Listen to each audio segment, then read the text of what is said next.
जय जगन्नाथ। आपण को आउ एक नूतन श्रेणी को नूतन क्लास को स्वागत करुच्ची मु कान्हूचरण जेना।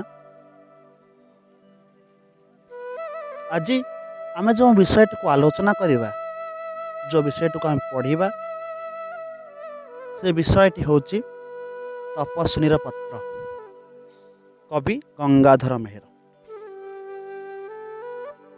तपस्विनीर पत्र को आलोचना करने पूर्व प्रथमे आमे एहार स्रष्टा स्वभाव कवि गंगाधर विषय किछि जानिबा।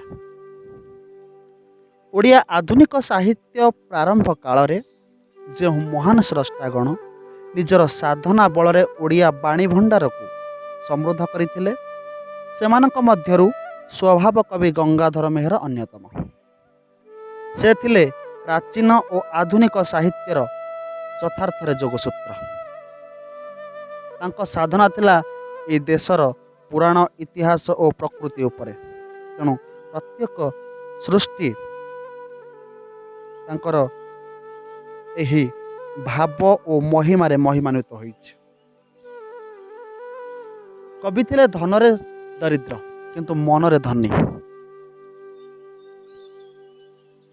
प्रतिभा आगरे सब बाधा विघ्न नई पड़ता कवि पाखरे। तेबे कवि आविर्भाव घटे 1862 मसीहा बरगढ़ जिलार बरपाली रे एवं तांकर तिरोधान हुए 1924 मसीहा। कवि पिता थिले, कवि पिता नाम थिला चैतन्य मेहेर एवं माता सेवती देवी। एबे आमे जानिबा कवि सृष्टि गुड़िक विषय।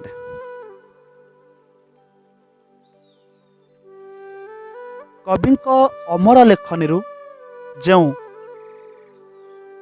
सृष्टि गुड़िक झरी आसी, जो सृष्टि गुड़िक सृष्टि होइछि, से गुड़िक हेउछि काव्य काव्य और कविता रसरत्नाकर, अहल्यास्तव, इंदुमती, उत्कल लक्ष्मी, कीचकबद्ध, प्रणय बल्लरी, तपस्विनी, पद्मिनी, कविता कल्लोल, अर्घ्य थाली, कृषक संगीत इत्यादि। यह व्यतीत कवि मध्य केतेक प्रबंध रचना करथिले। से गुड़िक हेउछि पुराण कवि फकीर मोहन, श्री नृपराज सिंह, यह कि पृथ्वीर शब्द। ये तो थिला कवि विषय। तबे आमे आज जो कविताटी पाठ करिबा, जो कविताटी आमे पढ़िबा, आलोचना करिबा, तपस्विनीर पत्र। पिले ए तपस्विनीर पत्र कविताटी कवि सर्वश्रेष्ठ रचना काव्य तपस्विनी आसीछि। जन अपवाद भयरु मर्यादा पुरुषोत्तम रामचंद्र सती स्वाधी सीता को निर्वासित करती। वाल्मीकि आश्रम रे अंतसत्वा सीतांकर आरंभ हुए पतिहित साधिनी तपस्या एवं सेठारे तांकर दुई पुत्र लव और कुश को से उचित संस्कार दे बढ़ाते। तेबे दिने सुनिबा को मिलिला, दिने दूत आसी कहिले महर्षि वाल्मीकि को कि रामचंद्र अश्वमेध यज्ञ आरंभ करुछंती, आयोजन करिछंती से अश्वमेध यज्ञ। एकथा सुनी आनंदित होइथिले वाल्मीकि एवं लवकुश। लवकुश वाल्मीकि सह जाई रामायण गान करिवे बोली जिद धरी बसिले। ए पाखरे हेछि कोन, जेतेबेले शुणिछंती माँ सीता कि प्रभु रामचंद्र करुछंती अश्वमेध यज्ञ, सेतेबेले से खुशी होई पारि नाहंती। खुशी एइथिपाई होई पारि नाहंती पिले, से भल भावे जानिछंती कोनोसी यज्ञानुष्ठान रे कर्ते बिना कर्ता बसी पारिबो नाही। सीता आज बनवासिनी, सीता आज तपस्विनी, कर्ती नाही। तेणु कर्ता आज एकुटिया केमिति बसिबो। ନାରୀ ସୁଲଭ ମନରେ ମାତା ସୀତାଙ୍କ ମନରେ ସନ୍ଦେହ ଆସିଛି ପ୍ରଭୁ ରାମଚନ୍ଦ୍ର ଦ୍ୱିତୀୟ ପତ୍ନୀ ଗ୍ରହଣ କରିଛନ୍ତି ବୋଲି, ଏବଂ ତାଙ୍କର ମନେ ପଡ଼ିଯାଇଛି ସେଦିନ କଥା। କବି ସମ୍ରାଟ ଉପେନ୍ଦ୍ର ଭଞ୍ଜଙ୍କ ଭାଷାରେ, ବିଦଗଧ ଶ୍ରୀରାମଚନ୍ଦ୍ର କହେ ବନ୍ଧୁ ଜୀବନ ଥିବାର ଏ ଦେହେ, ବିଳାସିନୀ ନ କରିବି ଆନକୁ, ବୋଲି ଛୁଇଁତି ବହୁତାସନକୁ। ସେ ମନେ ପକାଉଛନ୍ତି ମାତା ସୀତା ମନେ ପକାଉଛନ୍ତି ସେଦିନ କଥାକୁ। ଏ ରାମଚନ୍ଦ୍ର ସେଦିନ କୂଳଦୀପକୁ ଛୁଇଁ କହିଥିଲେ ଏ ଜନ୍ମରେ ମୁଁ ଆଉ କାହାକୁ ବିଳାସିନୀ କରିବିନି, ଦ୍ୱିତୀୟ ବିବାହ କରିବିନି, କିନ୍ତୁ ସେ ଆଜି ଦ୍ୱିତୀୟ ବିବାହ କରିଛନ୍ତି କି ଏକଥା, ଏଇ ସନ୍ଦେହ ତାଙ୍କ ମନରେ ଆସିଛି। ପିଲାମାନେ ମନେ ରଖିଥିବ, ଯେତେବେଳେ ନାରୀ ସବୁ ସହିଯିବ କିନ୍ତୁ ନିଜ ଶଙ୍ଖା ସିନ୍ଦୁର ଉପରେ ତଳେ ଭାଗ ବସିବ, ନାରୀ ସହିପାରିବନି, ପ୍ରତିବାଦ କରିବ। ସାଧାରଣ ନାରୀ ପରି ମାତା ସୀତା ନୁହନ୍ତି। ସେ ନିଜର ନାରୀ ସୁଲଭ ନାରୀ ଜନଚିତ ଭାବନାକୁ ସଂଗଠିତ କରିଛନ୍ତି ଏବଂ ଚିଠିଟିଏ ଲେଖିଛନ୍ତି ରାମଚନ୍ଦ୍ରଙ୍କ ପାଖକୁ। ତେବେ ଆଜି ଆମେ ଯେଉଁ କବିତାଟି ପାଠ କରିବା, ଯେଉଁ କବିତାଟି ପଢ଼ିବା, ଏ ଚିଠି ତପସ୍ୱିନୀର ପତ୍ର, ତପସ୍ୱିନୀ କ'ଣ ଲେଖୁଛନ୍ତି ତାକୁ ଆମେ ପଢ଼ିବା। ଏବେ ଆମେ ବିଷୟକୁ ଯିବା।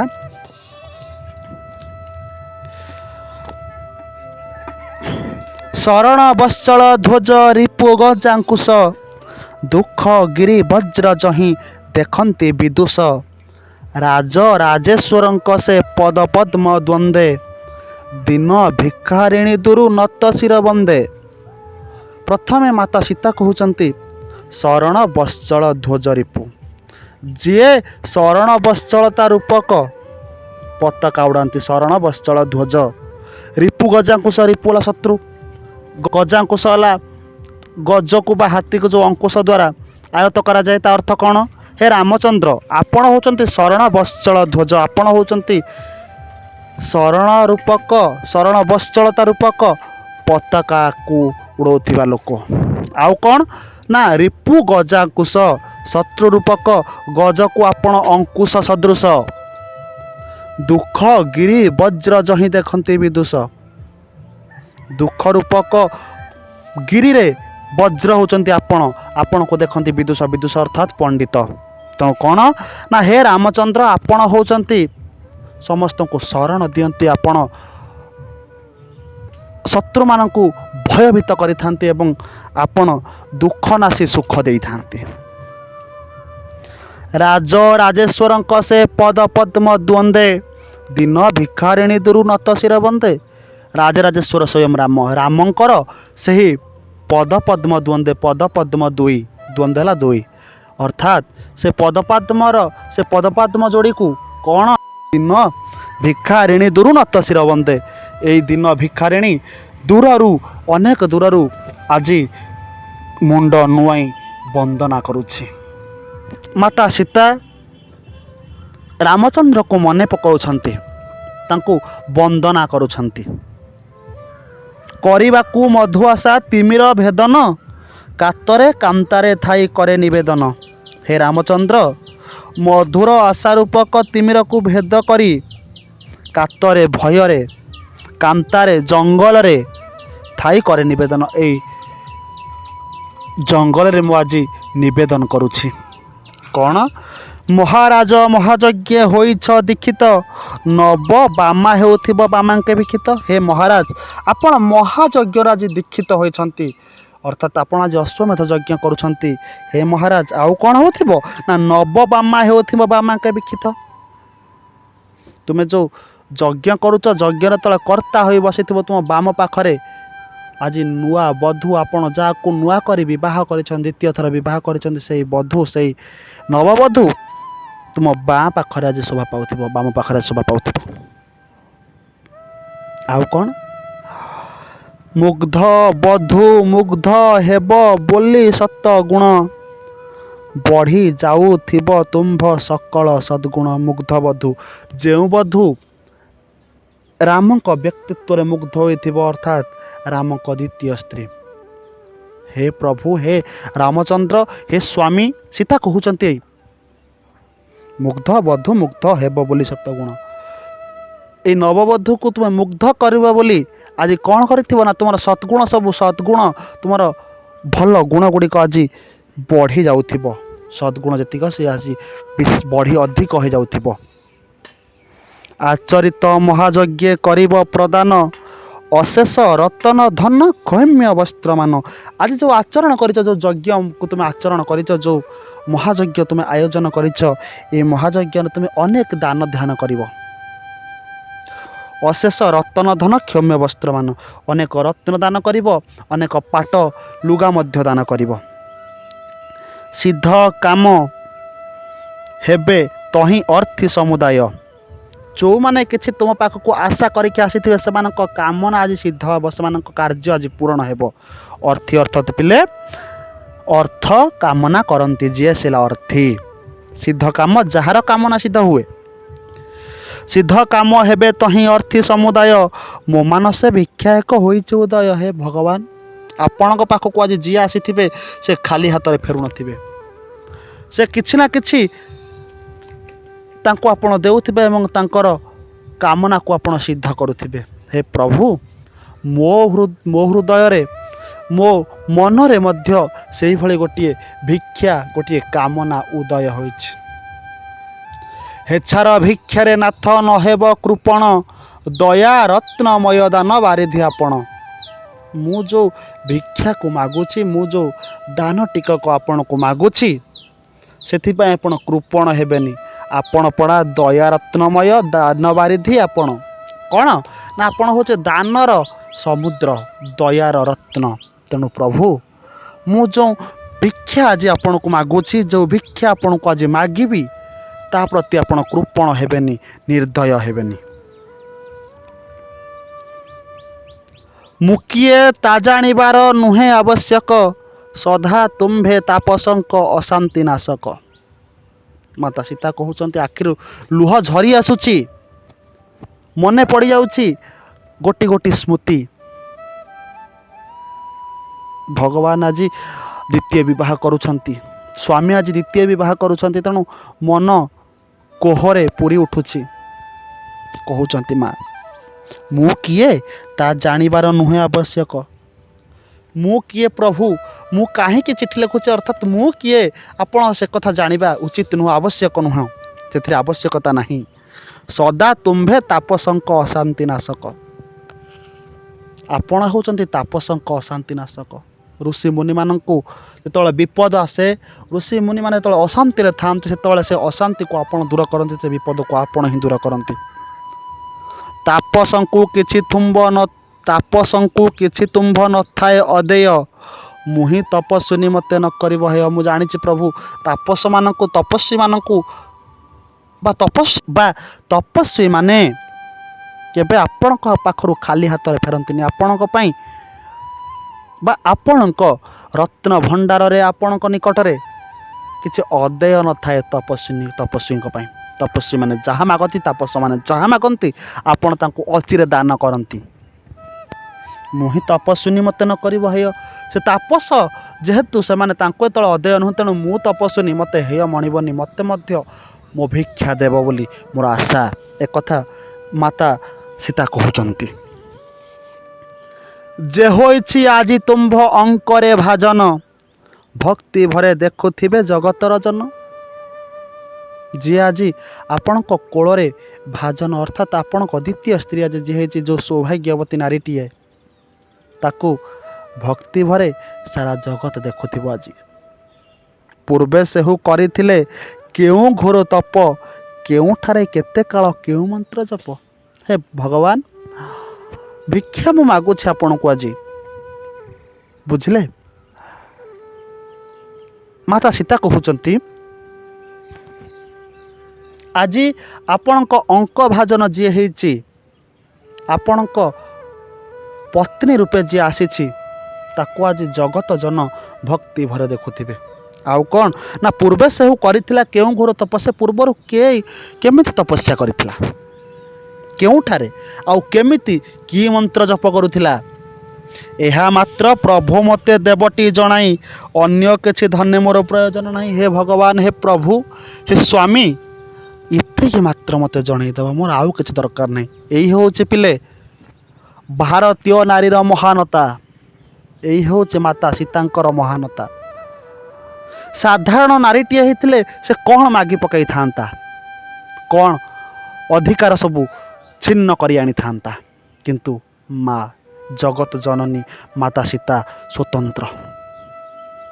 ସେ ରାମଙ୍କୁ ଦୋଷ ଦେଉନାହାନ୍ତି।